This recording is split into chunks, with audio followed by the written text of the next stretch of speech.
Ask most people how to protect their kidneys and you'll hear the same two answers every single time. Drink more water, cut back on the salt. And both of those are true. They matter. But they are maybe a third of the real story. And the part almost nobody explains is the part that happens after the lights go out, while you're asleep and not thinking about your kidneys at all. Here's what almost no appointment has time to cover. Your kidneys do some of their most important repair work overnight, in the hours after your blood pressure naturally drops and the filtering slows down to let those tiny vessels rest. What you eat in that last hour before bed either helps that recovery along, or it quietly works against it, night after night, without you ever noticing. And after 60, this matters more than almost anything else because kidney damage is silent. A failing kidney does not hurt. There are barely any pain nerves inside it to warn you. By the time something shows up on a routine blood test, a real portion of your filtering power can already be gone. And unlike your liver, your kidneys do not grow back what they lose.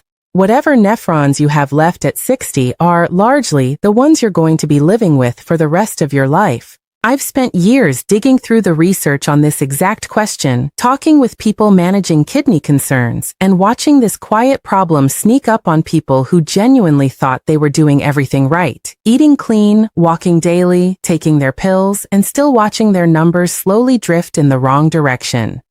Tonight, I want to give you one specific fruit. Not a list of 8, not a list of 10. One fruit that, of everything I've researched, does more for your kidneys overnight than anything else you could put on a plate. Some of what I tell you about it will confirm what you already suspected.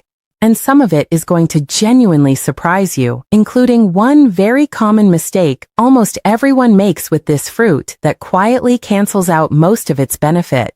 Stay with me to the end, because I'm also going to hand you a simple 2-minute recipe that puts this fruit to work in exactly the right way, right before bed.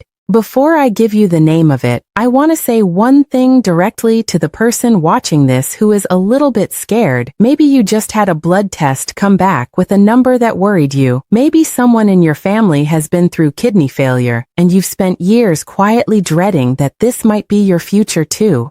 I hear you, and I want to be honest with you instead of just comforting you. Even when kidneys cannot regrow what they've already lost, you can slow the decline, sometimes almost to a stop. People do this every single year. I've seen it happen with people in their 70s who held their kidney numbers steady for years once they stopped overloading their filters and started actually giving them what they need. That's the whole reason I make videos like this one. I want you living longer and stronger. Well past the age everyone quietly assumes you're supposed to slow down. Now let's actually talk about your kidneys, because understanding the next few minutes will make everything else make sense, and it will only take me 2 minutes to explain. Each of your kidneys holds roughly 1 million tiny filters called nephrons. And at the heart of every single one of those filters is a small tangled knot of blood vessels called a glomerulus. That knot is the actual filter. It's the structure that pulls waste and excess fluid out of your blood, while keeping the things your body needs to hold on to. Here's the part that changes how people think about this once they hear it. You were born with every nephron you will ever have. They do not regenerate. So the entire game after 60 isn't about growing new filtering capacity. It's about protecting the capacity you still have for as long as possible. Two things wear those filters down faster than almost anything else, and you can actually picture both of them happening. The first is pressure. Every time your blood pressure runs high, it grinds against those tiny vessels the way water hammers through a hose that's been turned up too hard, year after year. That pressure slowly scars the filters shut, one by one, quietly, with no symptoms at all until a large percentage of them are already gone. The second is oxidative stress, which is really just a fancy way of describing a slow, internal rusting happening inside your cells. The same kind of damage that turns a sliced apple brown sitting out on your counter. A kidney under high pressure and high oxidative stress at the same time is a kidney that is quietly losing nephrons every single year, whether you feel it or not. I think it helps to actually picture what a nephron looks like, because once you can see it in your mind, the rest of tonight's video will make intuitive sense instead of just being a string of facts to remember. Imagine a tiny ball of tangled capillaries, smaller than you could ever see with the naked eye, wrapped inside a tiny cup-shaped structure. Blood flows into that tangled ball under pressure, and the pressure itself is what forces water, waste, and small molecules out through the walls of those capillaries and into the cup, while blood cells and larger proteins stay behind in the bloodstream where they belong. That filtered fluid then travels down a long winding tube where your body reclaims the water and nutrients it still needs, and lets the rest continue on its way to become urine.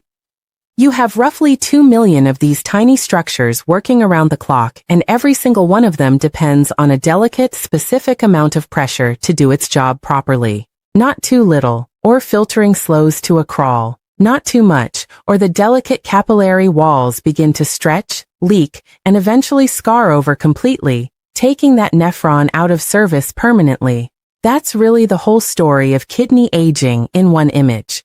It isn't one dramatic event. It's millions of these tiny filters, one by one over decades, either being protected or being worn down, largely by the same two forces, sustained pressure and oxidative stress, acting quietly in the background of an otherwise normal, healthy-seeming life. Now here's the part that almost nobody explains, and it's the entire reason tonight's fruit matters specifically at night. And not just at lunch or breakfast. Your blood pressure is not supposed to sit flat all day and all night. In a healthy body, it drops somewhere between 10 and 20% while you sleep. Doctors call this nighttime dipping, and it is your kidney's recovery window. It's the small handful of hours where the pressure finally comes off those tiny filtering vessels and they actually get to rest. People whose blood pressure does not dip properly at night, the ones we call non-dippers, lose kidney function measurably faster than people who dip normally. That connection is well established in the research. So the entire goal of what you eat in that last hour before bed is simple. Help your pressure take its natural dip. Cool down the internal rusting.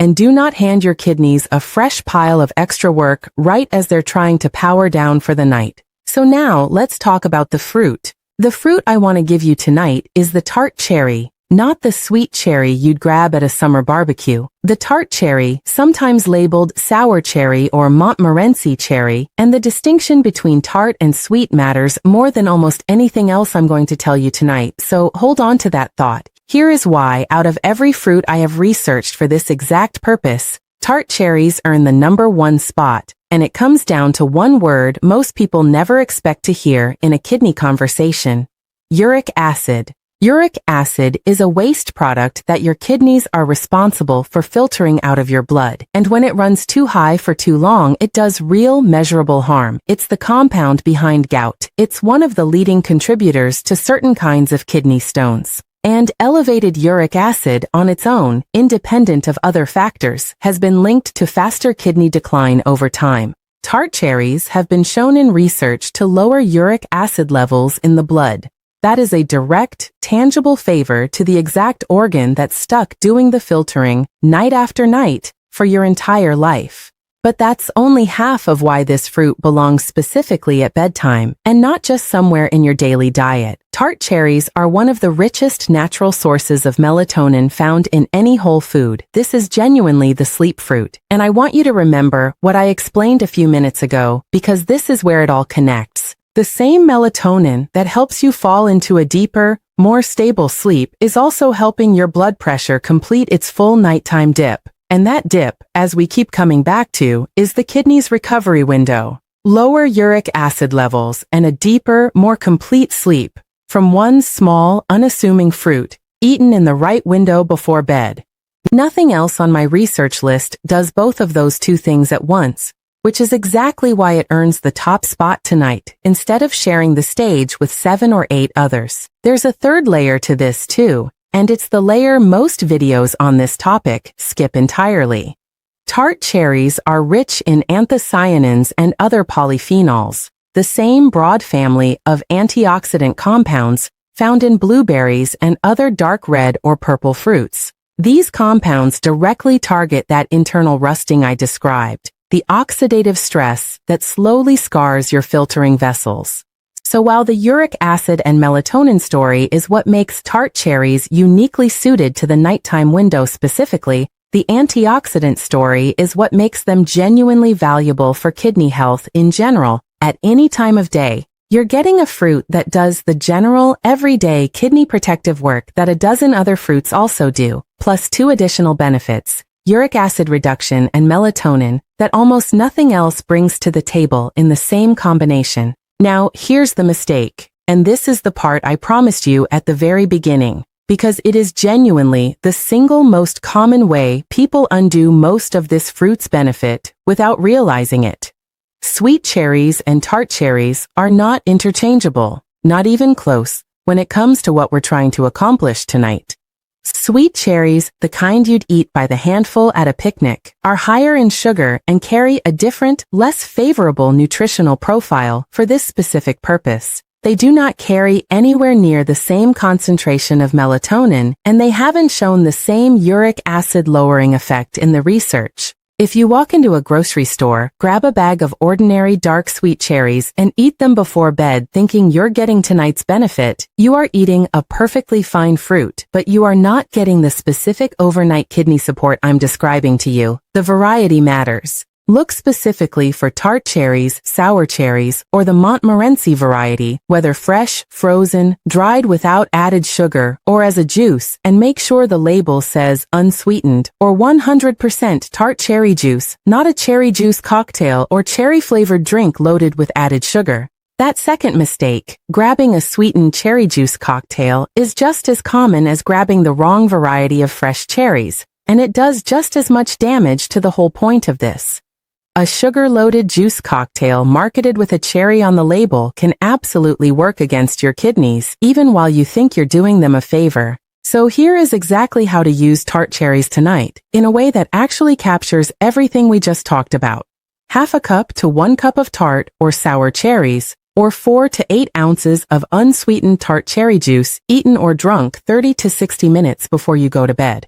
Not right at the moment you lie down, and not 3 hours earlier during dinner. That 30 to 60 minute window matters because it gives the melatonin time to start working with your body's own natural sleep signal, right as you're winding down, instead of arriving too early or too late to matter for tonight's dip. I want to slow down for a moment on why timing gets so much attention in this video, because it's easy to hear 30 to 60 minutes before bed and assume it's an arbitrary detail. The kind of thing added just to sound precise. It isn't. Melatonin works on a curve.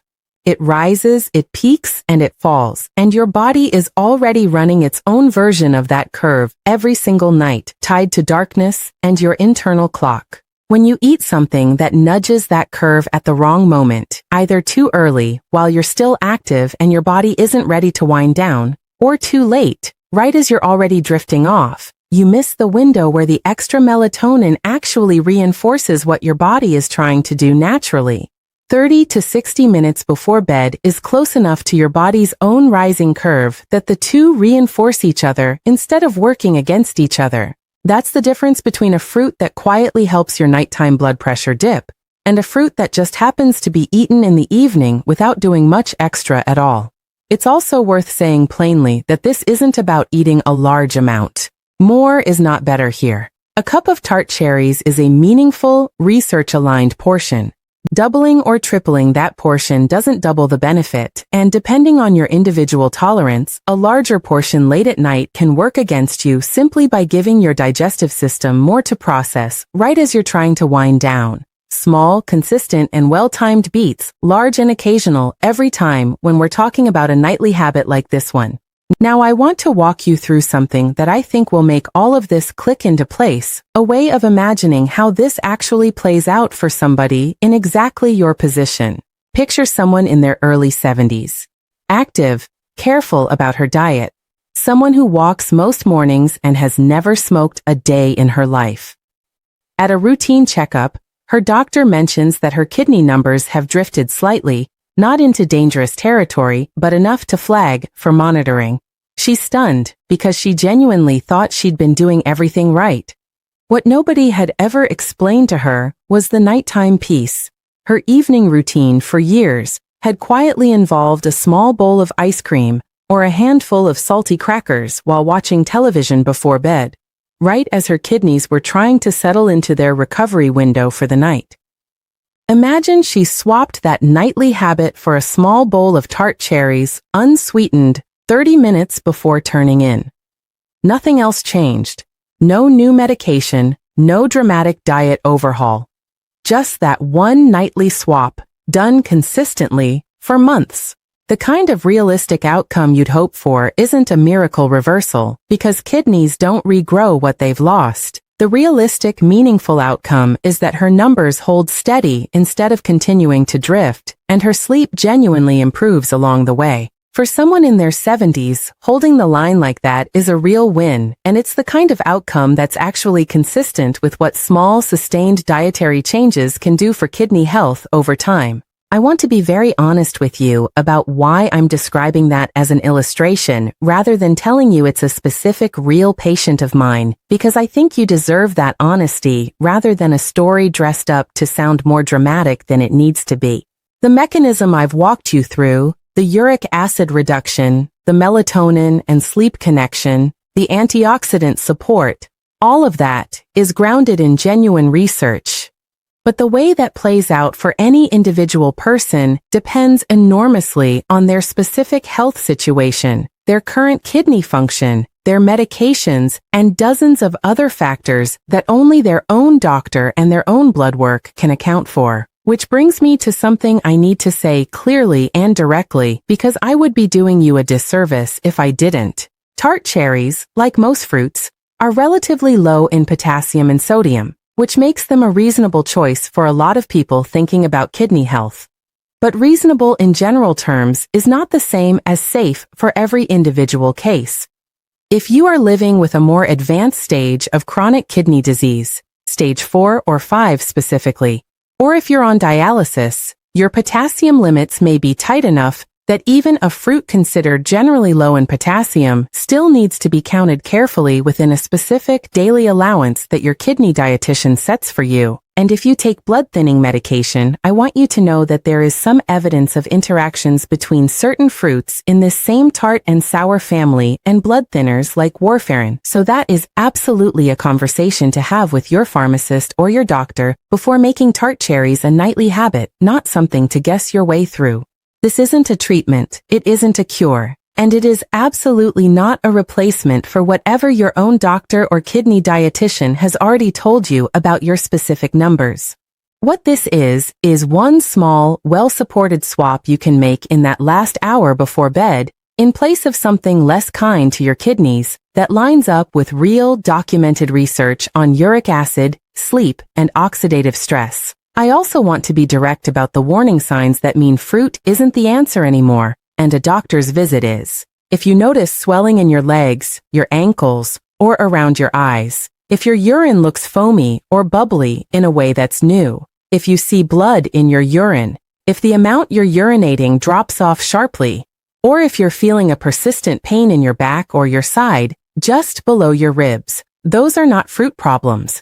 Those are see your doctor this week problems, and no amount of tart cherries at bedtime changes that. Now, let me give you the bonus I promised you, the simple bedtime recipe that takes everything we've just talked about and turns it into one easy nightly ritual, so you're not left trying to remember measurements and timing windows on your own every night. I call it the Bedtime Kidney Tonic, and it takes about 2 minutes to put together. Take half a cup of pitted tart cherries, fresh or frozen, or 4 ounces of unsweetened tart cherry juice if fresh or frozen isn't available to you. If you're using whole cherries, add them to a blender with a small splash of water, just enough to loosen things up, and blend until smooth. If you want to round it out a little further, a small handful of blueberries added to the same blend brings additional antioxidant support without adding meaningfully to the potassium load.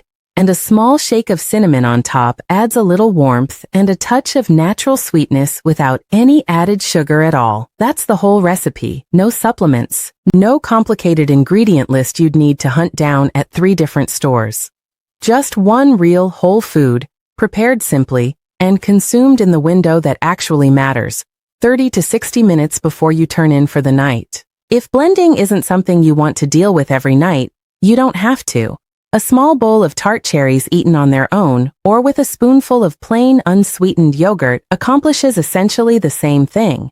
The tool here was never the blender. The tool is the swap itself, trading whatever salty or sugary habit currently fills that last hour before bed for something that's actually working with your kidneys instead of quietly against them. Let me also walk you through the practical side of actually finding and keeping this fruit on hand, because I know for a lot of people, the reason a habit like this never sticks isn't the idea, it's the logistics. Fresh tart cherries have a short season in most parts of the country, usually just a few weeks in the middle of summer, so for most of the year, fresh simply isn't realistic, and that's completely fine. Frozen tart cherries hold on to their nutritional content remarkably well, often nearly identical to fresh, because they're typically picked ripe and frozen quickly, which locks in the compounds we've been talking about all night. Keep a bag in your freezer, and you've got a nightly supply that lasts for months without any of it going to waste. Dried tart cherries are another option, and they work well too, as long as you check the label carefully. Many dried cherry products on grocery shelves are sweetened during processing to offset the natural tartness, which quietly reintroduces the added sugar problem we talked about earlier. Look specifically for a label that says unsweetened, or one that lists only cherries in the ingredients, nothing else. And if you're using juice, the same rule applies every single time. 100% tart cherry juice, unsweetened, not a cherry juice cocktail or cherry-flavored blend, which are usually mostly sugar water with a small amount of actual cherry included for flavor. One more practical note, because I get asked this often. If tart cherries genuinely aren't available where you live, or the cost of the juice feels out of reach for a nightly habit, don't let that become a reason to skip the whole idea. Frozen is almost always the most affordable and most widely available option, and it keeps for a long time, which makes the cost per serving quite low once you break it down over a month. This doesn't need to be an expensive habit to be an effective one. And I want to gently address something else because I know a few of you watching are thinking it right now. What if you try this and it doesn't feel like anything is happening? No dramatic shift in energy, no obvious change you can feel day to day. That's actually expected, and it's worth understanding why. Kidney protection isn't the kind of thing you feel working in real time, the way you might feel a cup of coffee kick in. It's slow, cumulative, and quiet, which is exactly the same way kidney damage happens in the first place. The absence of a dramatic feeling isn't a sign that nothing is happening. It's simply the nature of protecting an organ that never announces its problems loudly until much later than we'd like. The way you'd actually notice this working is the boring way, and honestly, the best way: blood pressure readings that hold steady or trend down. A kidney function panel at your next checkup that looks the same as the one before it, instead of a little worse. Sleep that feels a bit more restorative. None of that makes for a dramatic before and after story, but it's exactly the kind of quiet, steady outcome that actually matters for an organ like this one. So here is exactly what I want you to do tonight, in 5 simple steps. 1. Close your kitchen a little earlier than usual. Try to make the very last thing you eat before bed one of the things we've talked about tonight, instead of something salty or heavy in sugar, so your kidneys start their recovery window with less to clean up before they can actually rest. 2. Pick up tart or sour cherries specifically, not sweet cherries, whether fresh, frozen, or as an unsweetened juice, and have them on hand in your kitchen so the habit is easy to start tonight rather than something you plan to get to eventually. 3. Eat or drink your portion, half a cup to a cup of cherries, or 4 to 8 ounces of unsweetened juice, 30 to 60 minutes before you actually go to sleep. Not right at bedtime, and not hours earlier at dinner. 4. If you want the fuller effect, make the bedtime kidney tonic. Cherries, a small splash of water or a handful of blueberries, blended smooth, with cinnamon on top if you like it. 5. If you've already been diagnosed with kidney disease, if you're on dialysis, or if you take blood pressure medication or blood thinners, write down one question to bring to your doctor or your pharmacist this week. Is tart cherry safe for me to add at night, given my current numbers and my medications? That one question protects you, and it tells you exactly whether tonight's fruit is one you can add freely or one you should add carefully under guidance. Everything I've shared with you tonight is educational information, grounded in real research on uric acid, sleep, and oxidative stress, and it is not personalized medical advice for your specific situation. No fruit, no nightly habit, no small swap in your evening routine should ever replace the individualized guidance of your own doctor or kidney dietitian, especially if you're managing an existing diagnosis. What I want for you is simple. I want you to walk away from this video with one small, doable, well-supported change you can make tonight. Not a complicated new set of rules to feel guilty about not following perfectly. I want to leave you with one last thought before we wrap up tonight, because I think it matters more than any single fact I've shared. It's easy to hear a video like this and feel like kidney health is this enormous, complicated puzzle with 100 moving pieces you need to master all at once. Salt limits, fluid tracking, potassium counting, medication schedules. And for some people, at certain stages, it genuinely is that layered. But for most of you watching tonight, the actual lever you have the most control over, starting today, is remarkably simple. It's not a complicated overhaul. It's one small specific swap made consistently in the one window of the day that almost nobody else is talking about. That's genuinely all this video has been about. Not a miracle, not a cure, just one honest, well-supported habit handed to you clearly so you can actually use it tonight instead of just thinking about it. Eating the right fruit at the right time is one lever you have real control over. But there's another lever, a single number that often sits quietly on a standard blood test that predicts kidney trouble years before your other numbers ever start to move. And most people are never told to ask about it by name. In my next video, I'll tell you exactly what that number is, how to ask for it at your next appointment, and what it means if yours has already started to creep in the wrong direction. I'll see you there.